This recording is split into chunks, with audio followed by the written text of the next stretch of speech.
BBG వారి ప్రతిష్టాత్మక venture Amaravati గచ్చిబౌలిగా ఎదుగుతున్న బేవర్లీ హిల్స్ కాజాలో ఇప్పుడే స్పాట్ రిజిస్ట్రేషన్ చేసుకోండి.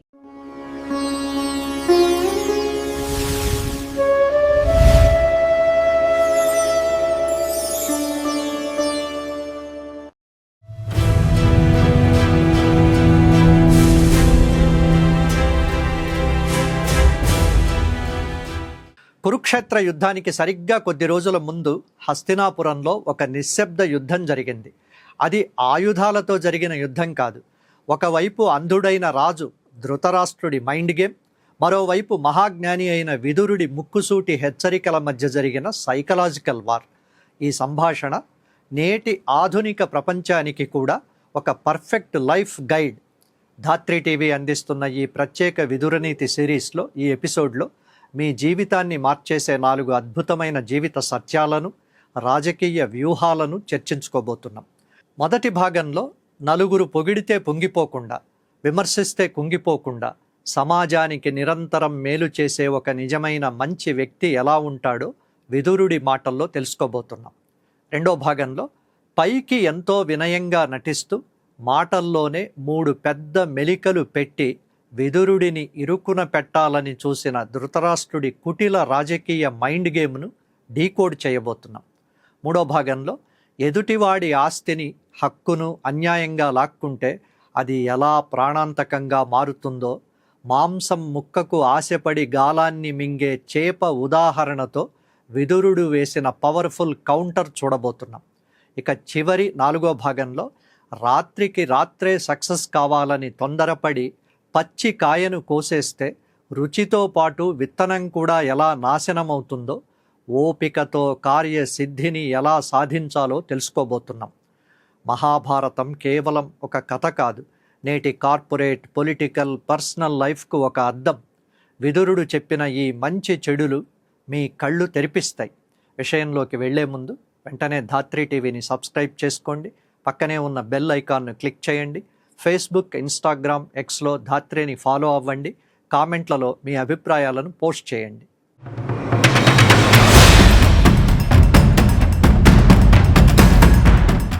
ఈ రోజుల్లో ఎవరైనా మనల్ని నలుగురిలో ఒక్క మాట పొగిడితే చాలు, మన కాళ్ళు నేల మీద ఆనవు, అహంకారం తలకెక్కుతుంది. అదే ఎవరైనా చిన్న విమర్శ చేస్తే తట్టుకోలేం, వారిపై పగ పెంచుకుంటాం. కానీ నిజమైన గొప్ప వ్యక్తి అంటే ఒక సజ్జనుడు ఎలా ఉంటాడో తెలుసా? మహాభారతంలో మహాజ్ఞాని అయిన విదురుడు ఒక అద్భుతమైన పద్యంలో దీని గురించి వివరించాడు. ఆ పద్యం ఏంటో చూద్దాం. తను లోకము కొనియాడగ విని ఉబ్బడు సజ్జనుండు, వెండియు కడు మేలొనరించు కీడుకించుకయును తన దెసదోపనీక ఉడుపుచువచ్చున్. ఈ లోకమంతా తనను ఎంతగా పొగిడినా మంచివాడు విన్నప్పుడు పొంగిపోడు, ఉబ్బిపోడు. పైగా సమాజానికి ఇంకా ఎంతో మేలు చేయడానికి ప్రయత్నిస్తూనే ఉంటాడు. తన వల్ల ఇతరులకు ఏ కొంచెం కీడు లేదా హాని జరగకుండా జాగ్రత్త పడుతూ ఉంటాడు. అంతేకాదు, ఇతరులు పడుతున్న కష్టాలను ఎంతో కొంత తీర్చడానికి ప్రయత్నిస్తాడు. విదురుడు చెప్పిన ఈ మాట ఈరోజు మనకెలా ఉపయోగపడుతుంది? ఈ రోజుల్లో మనం లైకులు, కామెంట్లు, పొగడ్తల వెనక పరిగెడుతున్నాం. ఎవరైనా పొగిడితే ఆ సంతోషంలో తప్పుడు నిర్ణయాలు తీసుకుంటున్నాం. కానీ విదురనీతి ఏం చెబుతోందంటే, మనల్ని ఎవరైనా పొగిడినప్పుడు మన బాధ్యత మరింత పెరుగుతుంది. నిజమైన లీడర్ లేదా ఒక మంచి వ్యక్తి పొగడ్తలకు లొంగిపోడు. ప్రశంసలు వచ్చినప్పుడు తల వంచి నమస్కరిస్తాడే తప్ప గర్వపడడు. నిరంతరం మంచి చేస్తూనే ఉంటాడు. తన శక్తిని ఇతరులకు సహాయం చేయడానికి వాడుతాడు, హాని చెయ్యడు. తన మాటల వల్ల కానీ, చేతల వల్ల కానీ ఎవరి మనోభావాలు దెబ్బతినకుండా జాగ్రత్త పడతాడు. ఆఫీస్లో బాస్ పొగిడినా, సమాజంలో గౌరవం పెరిగినా ఒదిగి ఉండడమే సజ్జన లక్షణం.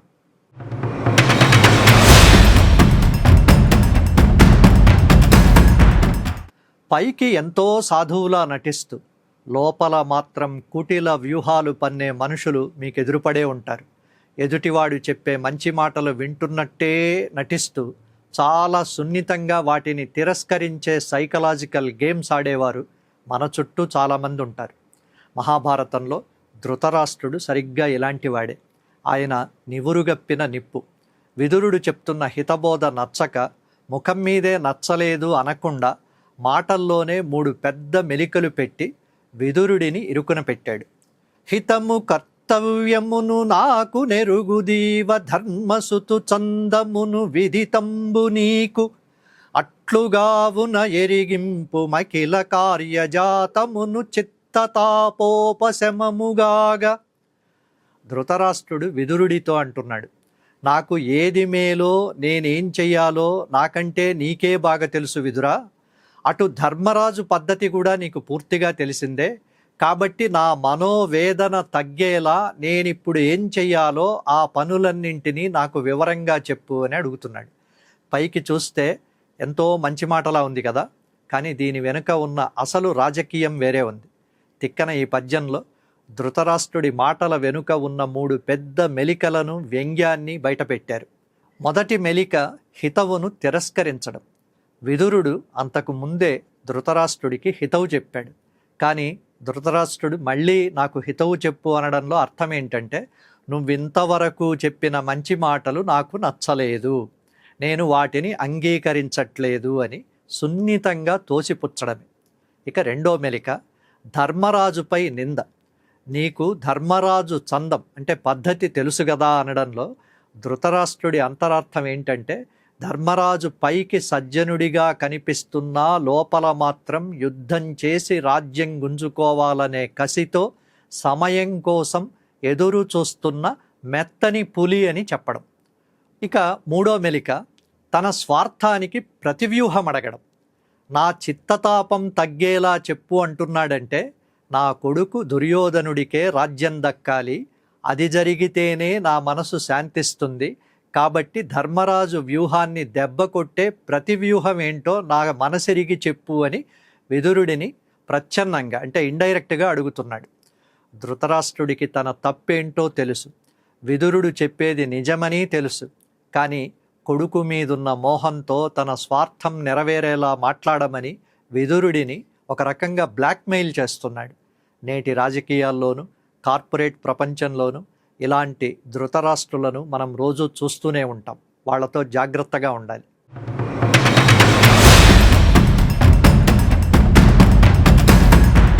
ధృతరాష్ట్రుడు పెట్టిన ఆ 3 మెలికల మైండ్ గేమ్కు విదురుడు అస్సలు తగ్గకుండా ముక్కు మీద గుద్దినట్లు అత్యంత స్పష్టంగా ఇచ్చిన కౌంటర్ ఇది. చేప మాంసపు ముక్కకు ఆశపడి గాలాన్ని మింగేసినట్లు నీ కొడుకు దుర్యోధనుడు పాండవుల రాజ్యాన్ని మింగాలని చూస్తున్నాడు, అది అరగదు సరికదా, ప్రాణాలకే ముప్పు తెస్తుంది అంటూ విదురుడు చెప్పిన పద్యమిది. ఒకరికి పెట్టకుండా ఒక్కరే తింటే అరగదట. ఇది కేవలం అన్నం గురించి చెప్పిన మాట మాత్రమే కాదు, పక్కవాడి ఆస్తిని, హక్కును అన్యాయంగా లాక్కుని అనుభవించాలనుకునే ప్రతి ఒక్కరికి వర్తించే పచ్చి నిజం.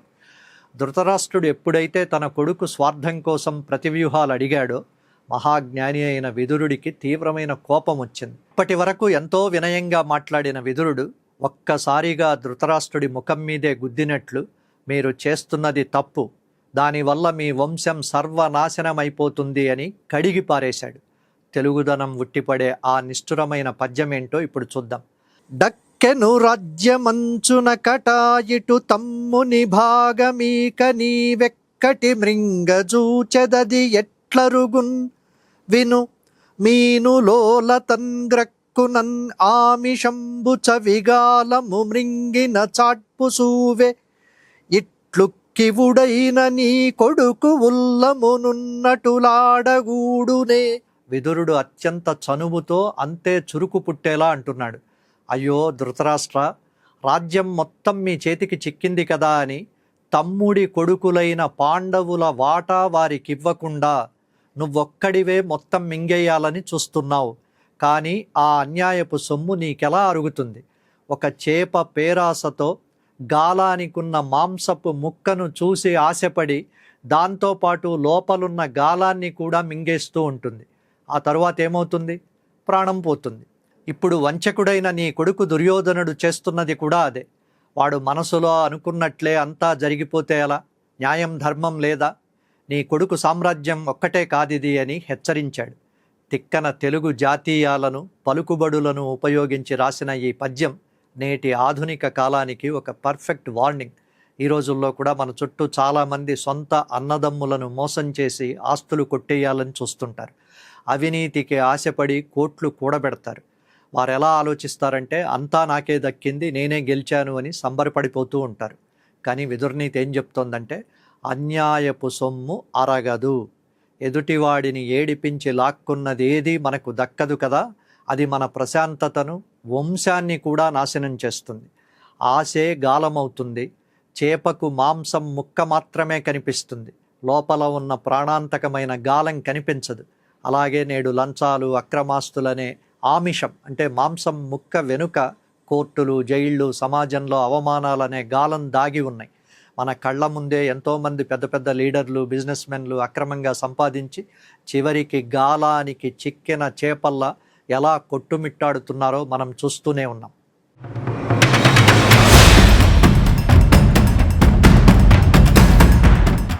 ధృతరాష్ట్రుడు తన కొడుకు విజయం కోసం పాండవుల వ్యూహాన్ని దెబ్బకొట్టే ప్రతివ్యూహం అడిగినప్పుడు విదురుడు కాలమహిమ గురించి ఒక పండు ఉదాహరణతో చెప్పిన అద్భుతమైన రాజనీతి సూత్రం ఇది. తొందరపాటుతో, అత్యాశతో చేసే పనులు ఎలా వినాశనానికి దారి తీస్తాయో కళ్లకు కట్టే పద్యం ఇది. కాలాన్ని దాటి మనం ఏదీ సాధించలేం. కాలం కలిసి రాకుండా ఎంత ప్రయత్నించినా అది వృధానే అవుతుంది. మనలో చాలామందికి ఏదైనా సరే వెంటనే అయిపోవాలి, రాత్రికి రాత్రే సక్సెస్ అయిపోవాలని ఉంటుంది. కానీ ప్రకృతి నేర్పే పాఠం వేరు. మహాజ్ఞాని అయిన విదురుడు దుర్యోధనుడి వ్యక్తిత్వాన్ని ఉదాహరణగా చూపిస్తూ దానికి ప్రకృతిని అన్వయం చేస్తూ ధృతరాష్ట్రుడికి చెప్పిన అద్భుతమైన పద్యం ఇది. తనియ పండకుండ మును కోసి కొన చవిచేటెగాదు విత్తు చేటు కలుగు పక్వమైన కొనిన ఫలమించు చెడదు బీజంబు కార్యసిద్ధి చందమిట్లు. ఒక చెట్టుకున్న కాయ పక్వానికి రాకముందే అత్యాశతో కోసేస్తే ఏమవుతుంది? ఆ పండు తింటే రుచిగా ఉండదు సరికదా, లోపలుండే విత్తనం కూడా ముదరక దేనికి పనికి రాకుండా నాశనమైపోతుంది. అదే సరైన సమయం వచ్చి పండు బాగా పండిన తరువాత కోస్తే తిన్నప్పుడు అమృతంలా ఉంటుంది. పైగా అందులోని విత్తనం కూడా భద్రంగా ఉండి భవిష్యత్తులో మరో కొత్త చెట్టు మొలవడానికి ఉపయోగపడుతుంది. ఏదైనా ఒక పని సఫలం కావాలన్నా కూడా ఇదే సూత్రం వర్తిస్తుంది. తిక్కన ఈ చిన్న పద్యంలో ఇద్దరి మైండ్ సెట్ను అద్భుతంగా ధ్వనింపజేశారు. దుర్యోధనుడిది పచ్చికాయ బుద్ధి. దుర్యోధనుడు అత్యాశతో సమయం రాకముందే మాయాజూదమాడి పాండవుల రాజ్యాన్ని లాక్కున్నాడు. అది పండని పండు లాంటిది. అందుకే ఆ రాజ్యాన్ని ప్రశాంతంగా అనుభవించలేకపోయాడు. పైగా భవిష్యత్తులో వంశాన్ని నిలబెట్టే బీజాలు అంటే నైతిక విలువలను కూడా కోల్పోయి సర్వనాశనానికి కారణమయ్యాడు. ధర్మరాజుది పరిపక్వ బుద్ధి. ధర్మరాజు రాజ్యాన్ని కోల్పోయినా ఓపికగా అరణ్య అజ్ఞాతవాసాలు పూర్తి చేశాడు. యుద్ధానికి తగిన కాలం, బలం వచ్చే వరకు వేచి చూశాడు. సామ, దాన, భేద దండోపాయాలను సరైన సమయంలో వాడి కార్యాన్ని పరిపక్వం చేసి విజయం సాధించాడు. నేటి ఆధునిక కాలంలో కూడా బిజినెస్ చేసేవాళ్ళైనా, ఉద్యోగం చేసేవాళ్ళైనా షార్ట్ కట్స్లో, అక్రమ మార్గాల్లో తొందరగా సక్సెస్ అవ్వాలని చూస్తే ఆ విజయం రుచించదు, ఎక్కువ కాలం నిలవదు కూడా. ఓపికతో కష్టాన్ని నమ్ముకుని సరైన సమయం కోసం వేచి చూసినప్పుడే ఆ సక్సెస్ మనకు ఆనందాన్ని ఇస్తుంది, భవిష్యత్తుకు పునాది వేస్తుంది. తొందరపాటుతో పచ్చికాయను కోసి రుచిని, విత్తనాన్ని రెండింటినీ పాడు చేసుకోకండి. ఓపిక పట్టండి. కాలం మీ శ్రమను ఖచ్చితంగా పరిపక్వం చేస్తుంది. పొగడ్తలకు లొంగిపోని సజ్జనత్వం, పైకి వినయం నటిస్తూ లోపల కుతంత్రాలు పన్నే ధృతరాష్ట్రుడి మనస్తత్వం, అత్యాశతో పరాయి సొమ్మును మింగాలని చూస్తే ప్రాణాలు తీసే చేప, గాలం హెచ్చరిక, తొందరపాటు లేకుండా సరైన సమయం కోసం వేచి చూసే కార్యసిద్ధి. ఈ 4 పాఠాలు మనల్ని మనం సరిదిద్దుకోవడానికి, సమాజంలో ఎలా బతకాలో నేర్చుకోవడానికి అద్భుతంగా ఉపయోగపడతాయి. ఎదుటివారిలో ఉండే ధృతరాష్ట్రుడిని గుర్తించడం ఎంత ముఖ్యమో, మనలో ఉండే దుర్యోధనుడి అత్యాశను అణచుకుని ధర్మరాజులా ఓపికతో విజయం సాధించడం అంతకంటే ముఖ్యం. ఈ 4 భాగాల్లో మీకు బాగా నచ్చిన విషయం ఏంటో కింద కామెంట్ సెక్షన్లో తప్పకుండా పంచుకోండి. ఈ వీడియోలను మీ కుటుంబ సభ్యులకు, స్నేహితులకు షేర్ చేసి మంచి విషయాలను నలుగురితో పంచుకోండి. ఇలాంటి మరిన్ని ఆలోచింపచేసే ఆధ్యాత్మిక, జీవన వేదాల కోసం ధాత్రి టీవీని ఇప్పుడే సబ్స్క్రైబ్ చేసుకోండి. మరో అద్భుతమైన సబ్జెక్ట్తో మళ్ళీ కలుద్దాం. అంతవరకు సెలవు. నమస్కారం.